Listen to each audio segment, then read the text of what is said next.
YTBC, this is your boy Coach Shelton Harrison. Guys, I'm just going to get on here and I'm just going to praise the crap out of Tim Bradley. I'm going to praise the crap out of him. And I know some of you ignorant, hard-headed dudes going to try to come on here and start some kind of stupid debate. I'm going to tear into each and every one of y'all. Okay? I'm going to praise Tim Bradley. Tim Bradley, this is how you supposed to look. This is how you should have been looking, Tim Bradley.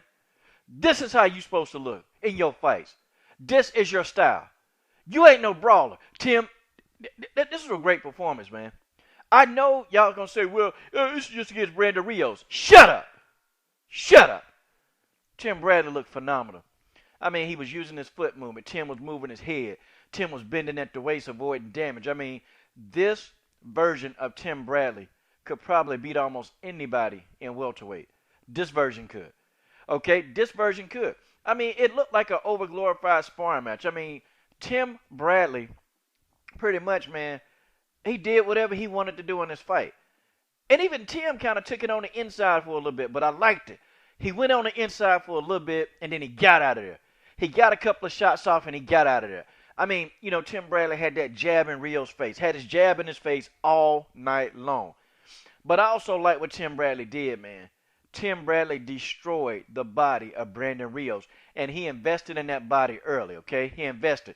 I like the way he took a pivot, man. He was pivoting on that right foot, catching Brandon Rios at angles, man. Rios didn't even have a game plan, man. And I'm going to talk about Rios a little later in this video. But Tim Bradley, he looked good. Listen, for all these people running around here now saying, well, I don't know, Teddy Atlas was bad for Tim Bradley. He was bad for Tim Bradley. Shut up. Shut up. I guess Tim knew what he was doing. I guess we were not in that Joel Diaz camp. I guess. I was one of the people who said, I don't know, man. I really, really just don't know if Teddy Atlas is going to work. I don't know, okay? Evidently, though, Teddy Atlas did something that Joel Diaz couldn't do. He taught Tim Bradley how to throw a punch that hurts. I can tell you that now. Teddy Atlas done showed Tim Bradley how to deliver punches. His punches, they look different, man. Like the way he delivered the punch, I'm almost certain, man, that Teddy Atlas said, listen, what we're going to learn how to do. I can't remember. I can't do his voice right now. It just gets me sick. It just gets me sick to see how you fight, Tim. I'm going to show you how to throw a punch. Monica, get the hell out of here. I'm going to show you how to throw a punch, Tim. I'm going to show you. Hey, get your hands up. I can see him, man. I can see him just point blank taking Tim and teaching him how to punch, man. Teaching him mechanics. Tim, look, his punches looked like they were hurting, man. They looked like they was actually hurt. Like, they look sharper, they look crisper, man. They look like they were delivering. And sometimes it takes a trainer to show you how to throw a punch, and I think Teddy Atlas was the man. Okay? I mean, Tim looked phenomenal. I mean, he looked good, man. Tim was moving his head. He was slipping punches, man. He was blocking punches. He was rolling punches. He was stepping out of range. I mean, Tim was changing levels. I mean, Tim Bradley looked sensational. Tim ready for anybody in welterweight. I'm talking about he ready to completely dominate anybody at welterweight. He's ready. He's ready. And I know people, well, but it's just getting Brandon Rios. He was just coming forward. You know what? Here's the thing. I didn't make a prediction video on this because I thought it was stupid. I thought it was stupid that so many people gave Rios a chance. Like, I'm trying to fathom, like, what in the world were people thinking? Like, I didn't make a prediction video on this fight. I didn't need to. We knew who was going to win. We knew Tim Bradley was going to win the fight by unanimous decision. We knew this. Brandon Rios, this is not anything new. This dude is a punching bag. He's a walking punching bag. That's all he do is come forward, man. All he do is come forward. He duck his head. He try to put it on your chest. And then he try to just throw these little uppercuts on the inside. Brandon Rios don't have a game plan. He don't have no game plan. And Robert Garcia in the corner, he was like, Brandon, we got to do what we worked on. What did y'all work on? This the same Brandon Rios I done seen. The only thing that I did notice about Brandon Rios, this dude is out of shape. I mean, no, this dude was severely weight drained. Man, yeah, look, it was all over, man. This dude, first of all, he can't even make the darn weight. He can't even make the weight. He can't make the weight, and he have a habit of missing the weight. And so he got to go and do some kind of running, man, or do some sweating to get those extra little, 0.2 of a pound. Man, this ain't the first time this done happened to Brandon Rios, man. It's done happened several times in his career. And it's all because this dude don't take off-season training. He don't He don't do it. He sit at home eating chili cheese fries and drinking beer and cussing in front of the TV. That's all he do. So I mean, the guy in between fights don't do what he's supposed to do. But you know what? This is how Tim Bradley's supposed to fight. This is the Tim Bradley that we need to see. This the Tim Bradley. This the Tim Bradley. You know what, Tim? I'm glad. I am glad that you are sitting here and you're fighting the way you're supposed to fight. You're not worried about the fans talking about, oh, you'll be a boring fighter if you be a boxer. Oh, Tim Bradley, you ain't this because you're not knocking people out. Oh, Tim Bradley, we want to see you in exciting fights. Oh, Tim Bradley, this.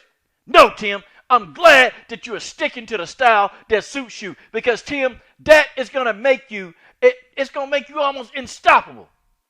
Forget these people, man, who you trying to fight for. Forget them. Because, Tim, they were the same people criticizing you when you beat Pacquiao the first time. Same people. Same people that want you to go out there and be a freaking warrior, get your head knocked off, but then they don't want to support you when the judges gave you the decision against Pacquiao. Same people. Now y'all want to see a warrior. Hey, Tim, guess what? Guess what, player? Guess what? No matter what you do, at the end of every one of your fight, there's a portion of the crowd that's booing you. Did anybody pick up on that on this fight too? Why are they booing Tim Bradley? Why?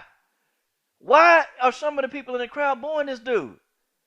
The dude fights with passion. I still can't get it. But then, there's a trend. There's a trend. Rigo gets booed at fights. Keith Thurman gets booed at fights. Okay? Adrian Broner gets booed. Errol Spence Jr. gets booed at fights. There's a trend going on. I ain't going to even put it out there. Subject for another video. But Tim Bradley look good. I don't care what nobody say. I don't care. You come on here. This is my opinion. Tim Bradley look good. Bradley Rios, it's almost a shame, man. Because he's talking about he want to retire. And I can't even see this idiot retiring. What did you expect to happen? When you balloon up to about 180 pounds in between fights, and then you got to take it off to get down to 147? What did you think was going to happen, Brandon Rios? What did you think, man? It's ridiculous, man. You are a professional prize fighter. You don't have to work just when training camp starts. You got to get it, man. You got to be training year round. As a prize fighter, you should never get beyond 10 pounds over your fighting weight. If you're at 147, dang it, you need to be at about 155, 160 all year round. That's where you need to be at, man. That's your job. It's your job to make weight. That's part of your job. And it's like the dude walking around here, he all out of energy. He can't finish a fight. He is severely weight drained. And then you put on 20 pounds of hydration weight, and people will sit here and say, oh, but he was 170 pounds on fight day. He was still drained. Just because you put a lot of weight on in one day, that don't make you, that don't make you not drained. You still drained. Your body still feels the after effects of being weight drained for so long. When is Brandon Rios going to get this through that fat head of his? You can't walk around at 180 and then try to make 147 doing, an 8-week training camp. That's stupidity. But it is what it is. Okay? Congratulations to Tim Desert Storm Bradley. Tim, this is the look, man. This is you. I want you to keep boxing. Forget what these stupid fans talking about, man. Forget them. Forget every last one of these people who talking about you need to stand there and be a warrior. This is your boy, Coach Shelton Harrison. I'm done.